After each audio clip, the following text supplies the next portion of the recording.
Boa tarde, meus queridos e amados irmãos. Como vocês estão?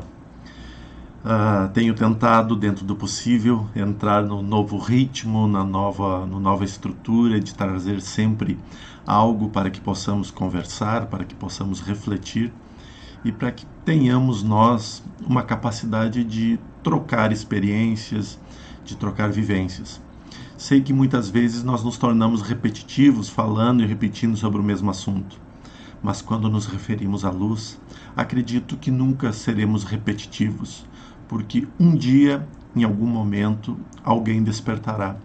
E a releitura e a recolocação de um tema trará, sim, muita paz, muita luz, muitas coisas boas. Hoje eu venho falar sobre um ponto que eu reflito muito, que é a prece. Nos atendimentos que eu faço, eu sempre começo com uma prece e sempre sigo um caminho, né, do qual eu me sinto seguro, confiante. Nas preces, quando eu aplico o reiki, procedo da mesma forma. Nas preces que faço para mim ou nasquelas que gravo para o canal, eu também venho sempre pensando em trazer luz e esclarecimento a todos aqueles que escutam, mas acima de tudo, para mim mesmo.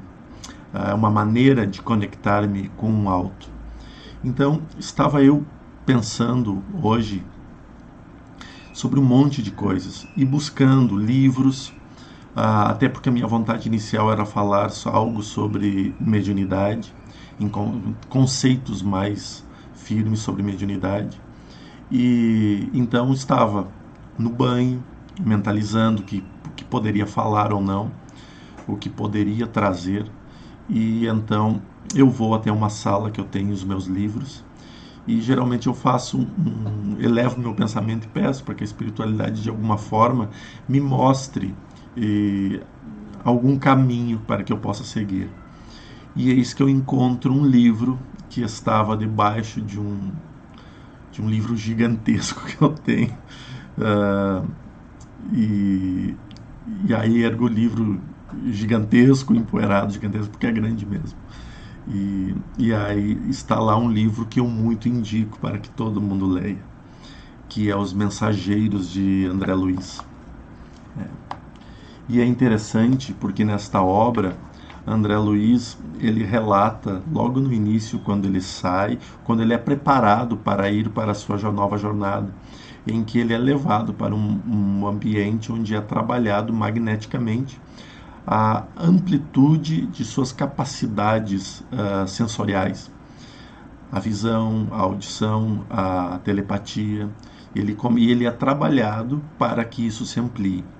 Mas um dos capítulos do livro, que eu deixo a curiosidade para todos, porque é realmente maravilhoso, todos os médiuns deveriam ler e de vez em quando reler esse livro. É o capítulo 25, mas tem que ler todo ele para entender o contexto, tá? Eu vou tirar apenas um fragmento para deixá-los curiosos, que é Efeitos da Oração, o capítulo. E então, vejam isso. André Luiz, passando a Chico. É razoável, porém, destacar que toda prece impessoal dirigida às forças supremas do bem, delas recebe resposta imediata em nome de Deus.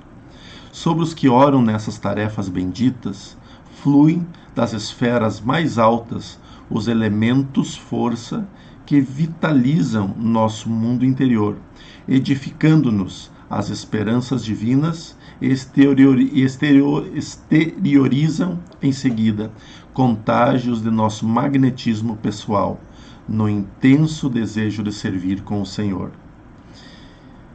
Viram, disse o instrutor em seguida, viram vocês cair sobre nós os elementos que me refiro e observam a sua exteriorização com as luzes de cada um de nós, em benefício dos irmãos que dormem e sofrem.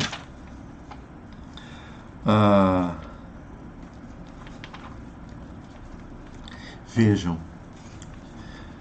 não vou eu entrar em detalhes maiores dos contextos que foram abordados no capítulo, porque o livro é de grande valia e de grande ensinamento para todos nós.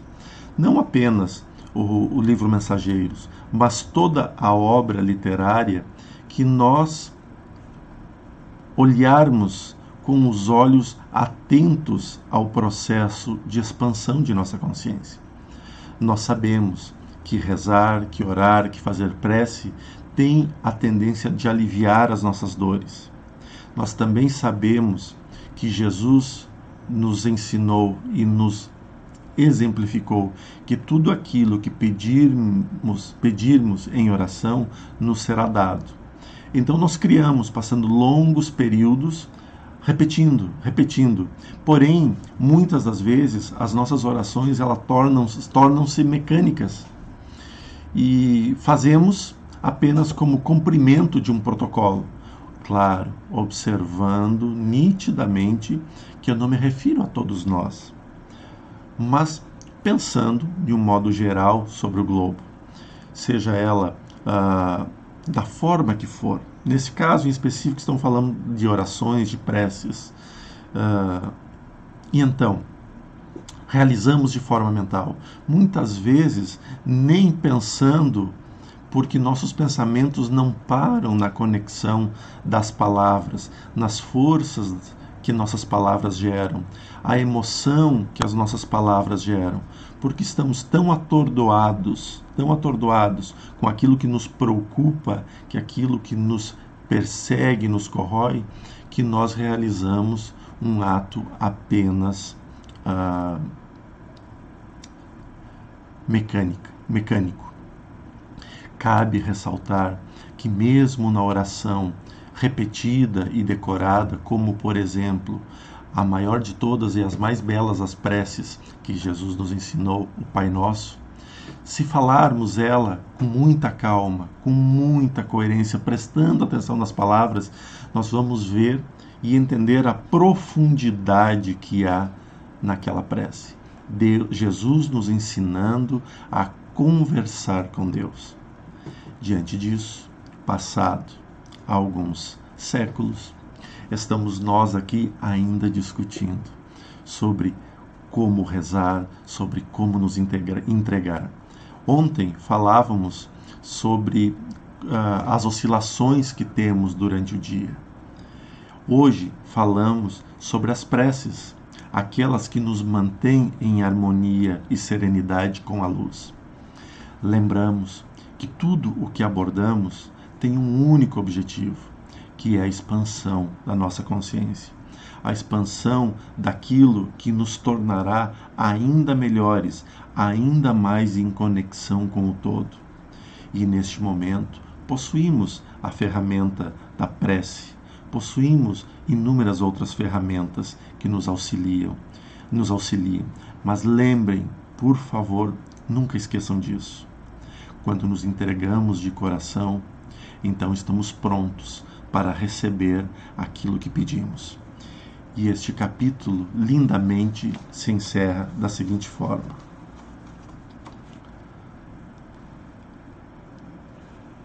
já que iniciam um trabalho de cooperação fraternal, não esqueçam dessa lição. Façamos todos o bem, sem qualquer ansiedade. Semeemo-lo sempre em toda a parte, mas não estacionemos na exigência de resultados. O lavrador pode espalhar as sementes à vontade, e onde quer que esteja, mas precisa reconhecer que a germinação, o crescimento e o resultado pertencem a Deus. Assim, André Luiz encerra esse capítulo falando sobre a prece. Pertencer a Deus, ao mesmo tempo que nos coloca numa situação em que então tenhamos que aceitar tudo, e isso nos leva a sermos mais passivos do que ativos. Não é nesse sentido, mas quando a gente pede em oração, semeia e dá seguimento no trabalho, Nós sabemos que aquilo que nós pedimos anteriormente estará no processo de germinação, de crescimento, até a sua colheita. Falamos também da lei do magnetismo. Lançamos e recebemos. Lançamos e recebemos. Mas o receber pode ter um tempo. E este tempo, ele será dado conforme as nossas necessidades. Claro que nossas necessidades são urgentes, porque nós vibramos e pensamos de uma forma muito imediata. Mas quem não garante que tu pedindo com fé, com amor e se entregando por completo à tarefa do bem, que é a tarefa de te fazer bem, a tarefa de te amar, de te perdoar, e então espalhar este ensinamento e aprendizado aos outros que nos cercam e que chegam até nós, não seja uma maneira de fazer com que a semente lançada ontem esteja germinando e que as novas sementes lançadas também germinem. E então, hoje, ainda nessa existência, ainda nesses períodos de vida, nós colhermos já os primeiros frutos da semeadura. Lembrem, com oração fica mais fácil, com o coração fica mais leve, com o amor alcançamos o universo. Que Deus ilumine e abençoe a todos. Fiquem com Deus.